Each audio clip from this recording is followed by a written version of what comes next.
First of all, to our MTA employees, I just met Frances, who's worked here for 47 years, and I'm told there's someone else who's actually been here over 50 years.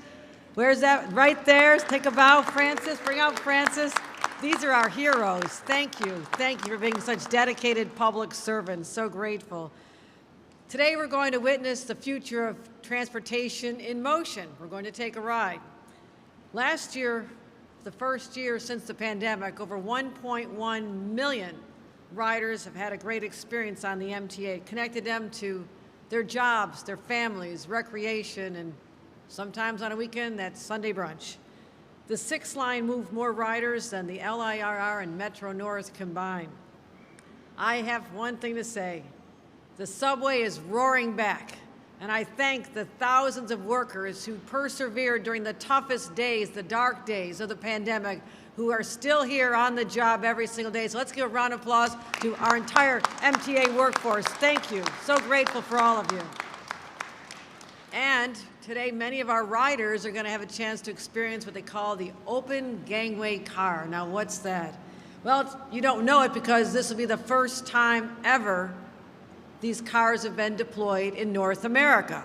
Now, if you travel across the pond, you go to Europe, you go to London, you're going to see this experience or feel this, but we've never done this before in North America. So as that place of firsts, you're seeing another first right here in New York. And so I want to recognize some of the individuals who are here who've made this happen, who are so dedicated to improving the service, the quality of the experience for our riders. Starting with MTA Chair and CEO Jana Lieber. Thank you for being that transformational force that we have needed for such a long time. I'm grateful to you and your leadership. NYPD Chief of Transit Michael Kemper. Michael, thank you so much, Chief, for all you do to make our subway safer, especially during some really challenging years, and working so closely with our MTA leadership to get the results we need. Our MTA Chief Disability Officer, Kumel Arroyo, is here as well. Thank you. Thank you. Appreciate all you do. Our Federal Transit Administration Regional 2, Michael Collada, Regional Administrator. Thank you, Michael. Thank you. Councilmember Carmen De La Rosa, whose district we're in. Thank you, Councilmember. And also our partners in Congress.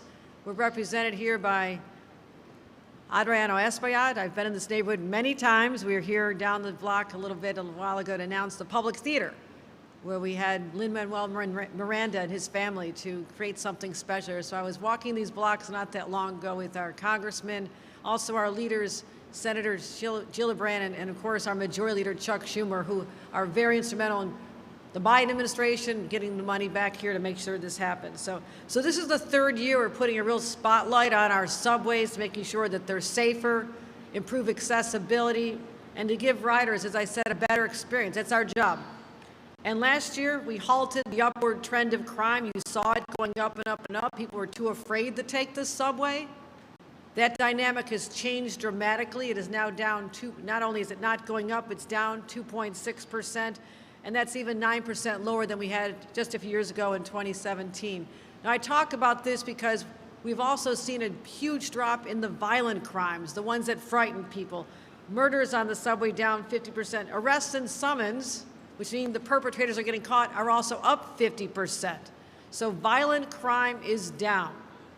And people are reporting on our surveys that they're feeling better about the subway experience overall.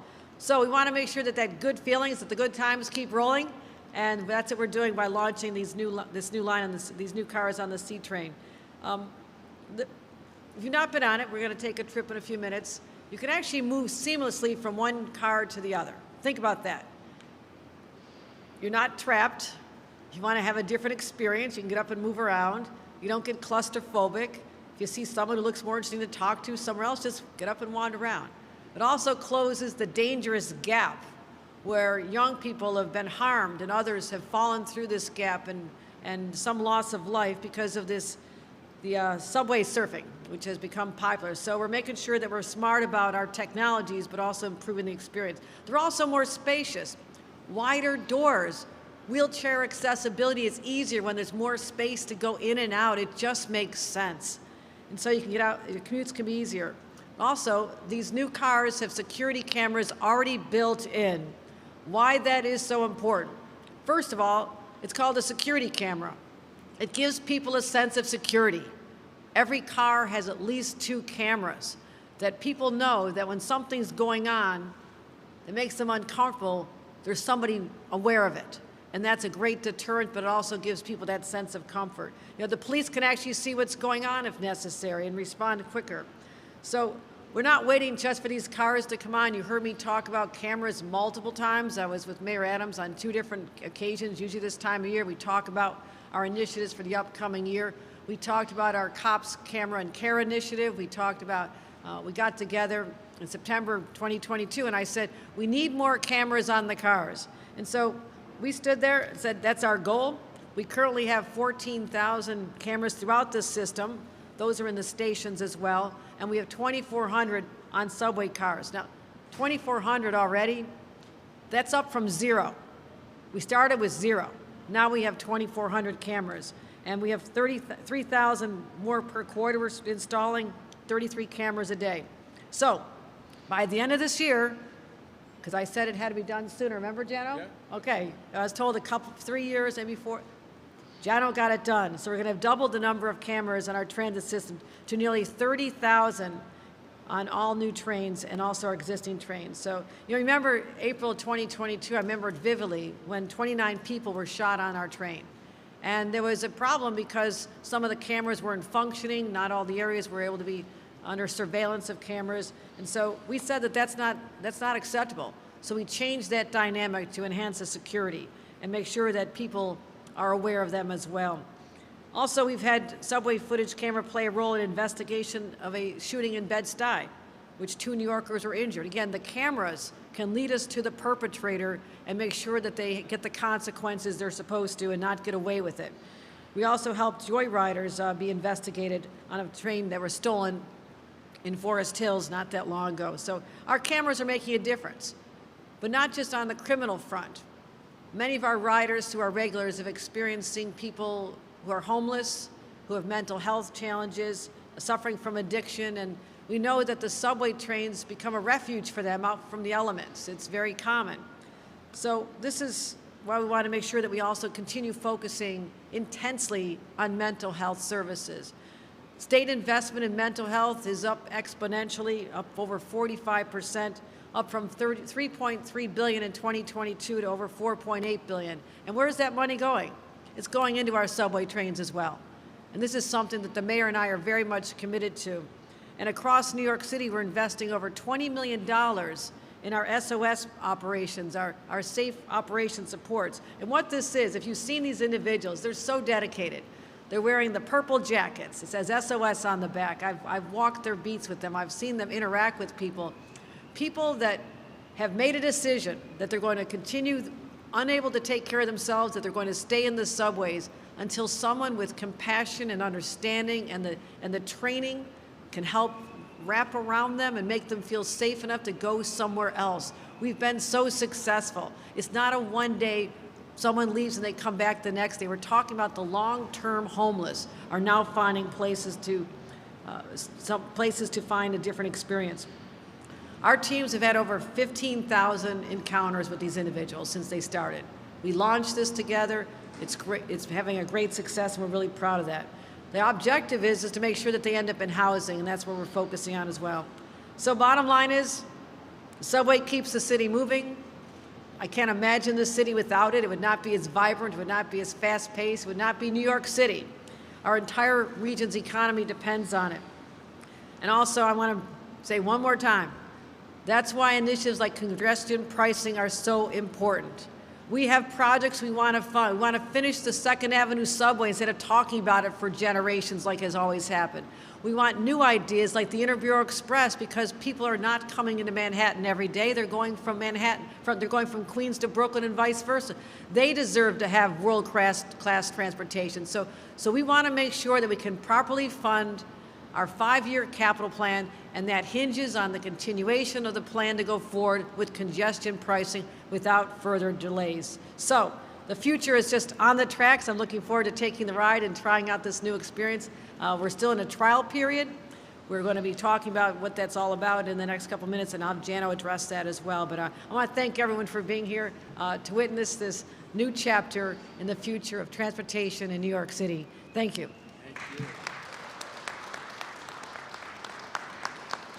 Thank you, Governor. You know, when you became governor a couple of years ago, people said, you know, she's from Buffalo, she's from upstate. What does she know about transit? And who would have thought it would take a governor from Buffalo to make sure that we have an MTA that is fully funded for 5 years, that has a robust capital program, is rolling out innovations like we're seeing behind us, that is dealing with the mental health crisis and the way it impacts on our public space. Thank you, Governor, for being MTA riders' greatest friend. Got to give her a hand, folks. Listen, it's great to have all of you here to celebrate the introduction of these new train cars. We're always, when we celebrate, we also thank our partners, and that's why, as the governor said, we're acknowledging the Federal Transit Administration, who funds new train cars. The federal government, especially under the Biden infrastructure law, is making so much possible. And our partners at the NYPD, who are making the subway and all of our mass transit and all of our public space feel safer so that we can get back to where we were before the pandemic, which the governor is leading the way on. Because of your leadership, Governor, in making sure, as I said, that the MTA is funded and your determination to have riders be safe, we are a new MTA that is growing ridership again and again and again, bringing people back to their pre-pandemic lives and seeing the revival of New York, but we're also taking on the big issues.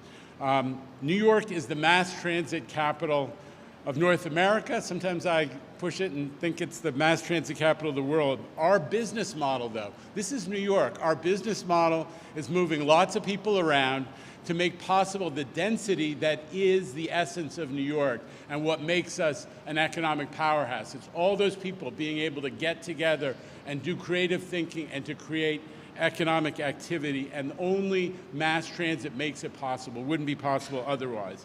Introducing these cars is going to help with these goals, as the governor said, with open gangways, spreading out the crowds and more room by the doors. We're going to be able to get people on and off trains much faster, and that includes our disabled New Yorkers who deserve to be able to easily move. We're making the subway stations more accessible, 100 miles an hour under Governor Hochul.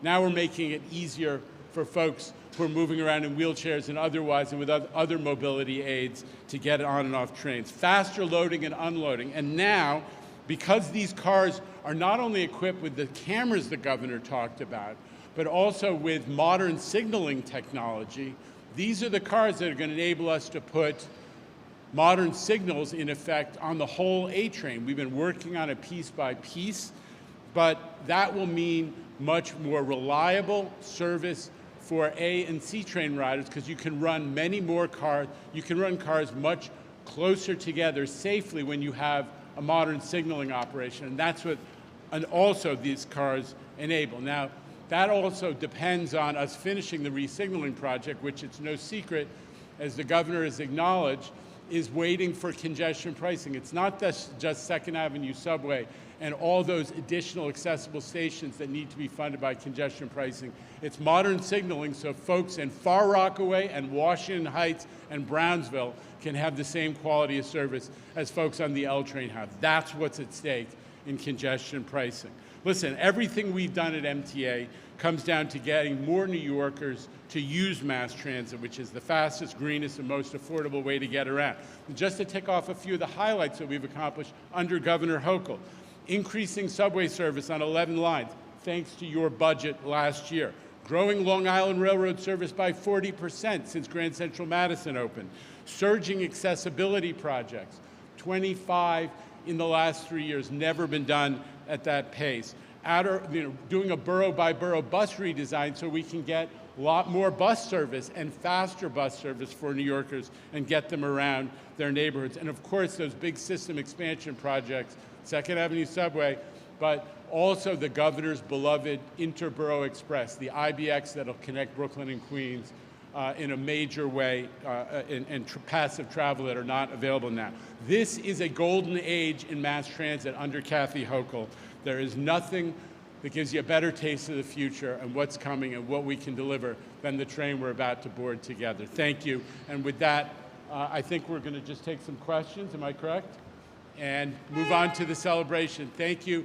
A final acknowledgement that I should have made at the outset is my brother Rich Davey, who runs New York City Transit. And